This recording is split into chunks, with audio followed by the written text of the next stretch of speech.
We saw a craft. It was silent. It was hovering. Never seen anything like this in the solar system before.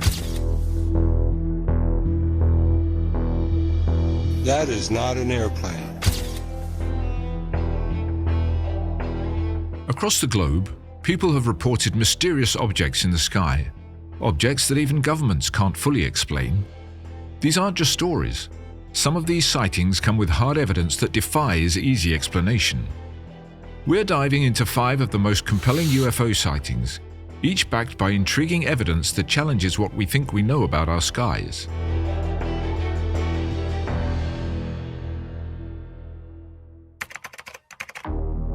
In the summer of 1947, an event near Roswell, New Mexico ignited a mystery that remains at the forefront of UFO lore. Initially reported as the recovery of a flying disc by the military, this claim was quickly retracted, replaced with the explanation that a weather balloon had been mistaken for something more extraordinary. However, this explanation has never fully satisfied those who have delved deeper into the case. Eyewitness accounts and materials recovered from the crash site near Roswell, New Mexico, suggest there was more to the incident than a simple weather balloon. Witnesses described debris unlike any conventional material, with properties that seemed technologically advanced for the era. Some reports mentioned metallic fragments that were incredibly thin, yet indestructible, capable of returning to their original shape after being crumpled. Additionally, accounts of symbols resembling hieroglyphics on some of the debris pieces added layers of mystery to the incident. The intrigue surrounding Roswell was further fueled by the military's handling of the incident. The initial announcement and swift retraction, coupled with the transport of debris under high security, raised questions.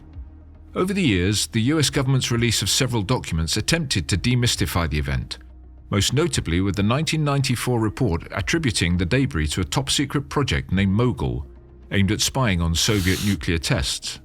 Despite these explanations, speculation continues, partly because the documents have gaps that leave room for interpretation. Researchers and UFO enthusiasts argue that the level of secrecy and the effort to reframe the narrative suggests something of significant interest was found. The ongoing debate is fueled by discrepancies in the military's accounts, the unique properties of the materials reported by the witnesses, and the enduring secrecy surrounding the event. The Roswell incident's current status is a testament to its complexity and the public's enduring fascination with UFOs. While government documents have provided some answers, they've also sustained speculation about what truly happened. On March 13, 1997, an event unfolded over the skies of Phoenix, Arizona, that captured the attention of not just the city but the world. That evening, thousands of residents witnessed an extraordinary array of lights forming a V-shaped pattern that moved silently across the sky. These lights were observed by people from all walks of life, including the then governor of Arizona, Fife Symington, who later publicly acknowledged seeing the phenomenon himself. This event called Lights Over Phoenix. What did you see? Well, I saw a huge craft just kind of coming over Squaw Peak. It was, it was just breathtaking. I'm serious now. Unquestionably it was a UFO, which means unidentified flying object. Just being visible. Well, it's nothing like anything I've ever seen.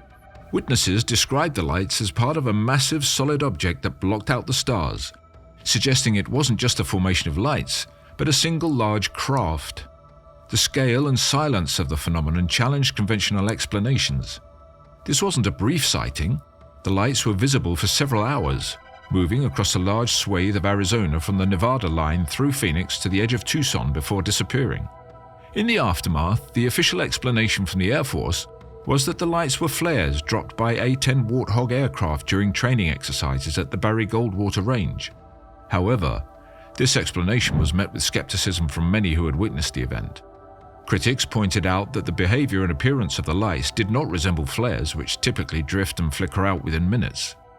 The lights observed over Phoenix maintained formation, moving uniformly across a large distance, and were visible for a much longer duration than flares would have been. Furthermore, the timing of the military's explanation raised questions. It was not provided until months after the incident, leading to speculation that the military was either unprepared for or unwilling to provide a full account of the events. Investigations by UFO researchers and independent organizations have provided alternative explanations, suggesting the phenomenon was not of this world. The Phoenix Lights have been featured in numerous documentaries, books, and research papers that scrutinize the official explanations against eyewitness accounts and video evidence from that night. The Phoenix Lights remain a hallmark case in UFO studies due to the scale of the sighting and the credibility of many witnesses, including the governor.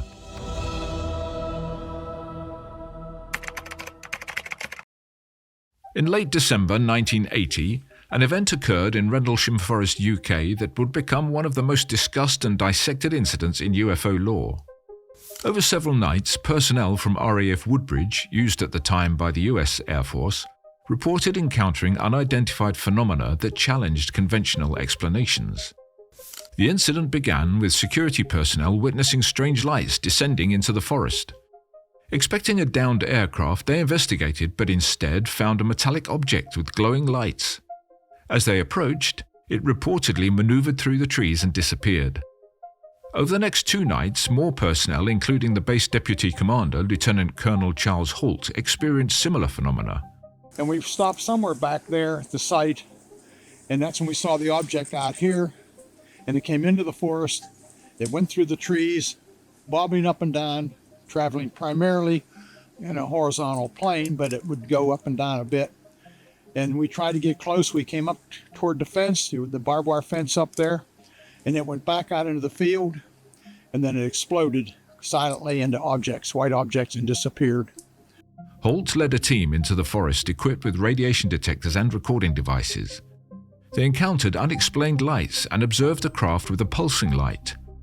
Holt's team recorded unusually high radiation levels at the site and observed the craft emitting a beam of light onto the ground.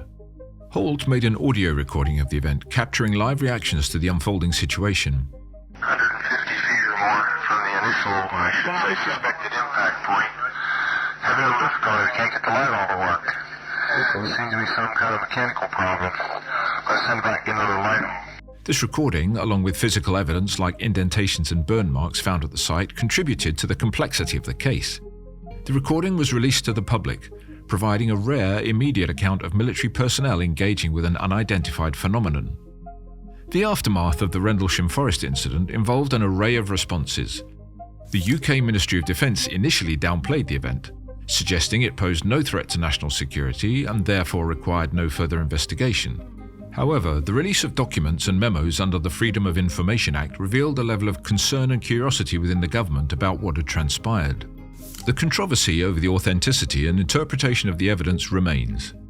Skeptics point to the possibility of misidentified natural phenomena or top-secret aircraft tests, while others cite the physical traces and military personnel's detailed testimonies as evidence of an extraordinary encounter.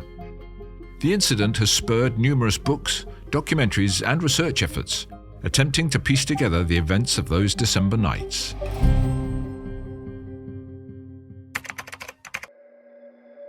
In November 2004, off the coast of San Diego, pilots from the USS Nimitz Carrier Strike Group encountered something that would challenge our understanding of aerial capabilities.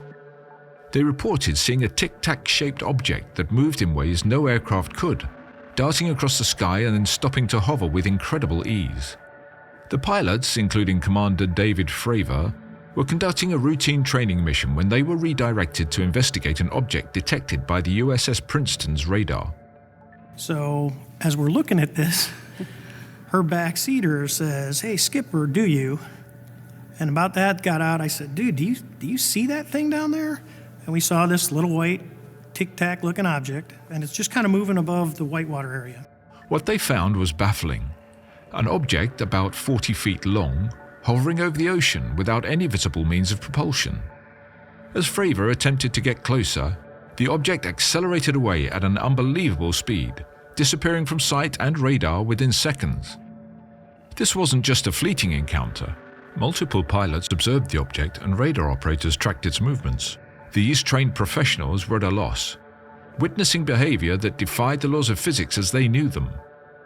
The object's ability to hover without apparent propulsion and then instantly accelerate was unlike any aircraft technology known to the public or, according to the pilots, to the military. The significance of the Nimitz Encounter lies not only in what was observed, but also in the government's response. In 2017, the Pentagon acknowledged the incident, confirming the existence of the Advanced Aerospace Threat Identification Program, a secret investigatory effort into unidentified aerial phenomena. This submission marked a rare moment of transparency, acknowledging not only the encounter itself, but also the unidentified nature of the object involved. The release of official video footage of the encounter by the Pentagon, along with first-hand accounts from the pilots involved, added credibility to the incident and fueled public interest in UAP. The pilots' testimonies, detailed and consistent, challenged the skepticism often associated with UFO sightings. They describe an object performing maneuvers far beyond current human technological capabilities, raising questions about what it was and where it came from.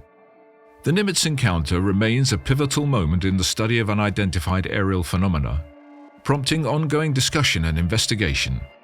With the Pentagon's acknowledgement of the incident and the unidentified nature of the object, it opens the door to a broader acceptance of the possibility of advanced aerial technologies beyond our current understanding. Between November 1989 and April 1990, Belgium became the epicenter of one of the most well-documented UFO waves in history. Thousands of people reported seeing large, silent, black triangular objects gliding through the sky. These weren't fleeting glimpses in the night. The objects were described as flying low, allowing for detailed observations by witnesses. They often displayed bright lights underneath and could accelerate from standstill to high speeds in an instant, all without making a sound. What sets the Belgian UFO wave apart is not just the sheer number of sightings, but also the official response it elicited. The Belgian Air Force took these reports seriously, especially after their own radar systems detected unexplainable phenomena. In a move that was unprecedented, F-16 fighter jets were scrambled to intercept these objects. Despite their efforts, pilots often found themselves outmaneuvered by the UFOs, which displayed aerodynamic capabilities far beyond what was considered possible at the time. On one occasion, radar locked onto one of the objects only for it to accelerate away at speeds that defied logical explanation, leaving the pursuing F-16s far behind. Photographic evidence from this period also adds to the intrigue. One of the most famous images was taken by a police officer, capturing the triangular shape and distinctive light configuration of these objects. While some photos were later scrutinized and questioned, the sheer volume of visual and radar evidence makes the Belgian UFO wave a standout case. Analysis of the photos by experts provided mixed conclusions. Some suggested conventional explanations, while others pointed out inconsistencies with known aircraft or natural phenomena. The Belgian Air Force's open engagement with the phenomenon, including a press conference by the Chief of Air Staff, General Wilfried de Bruer, underscored the seriousness with which these sightings were taken. It was a rare instance of military transparency concerning UFOs, contributing to the credibility of the reports. This wave of sightings challenged the skepticism often associated with UFO reports. With thousands of witnesses, radar data, and a military response, the events in Belgium during this period invite a closer examination of our understanding of unidentified flying objects and their potential implications. If you enjoyed delving into these otherworldly encounters with us, don't forget to like, subscribe, and share your thoughts in the comments below.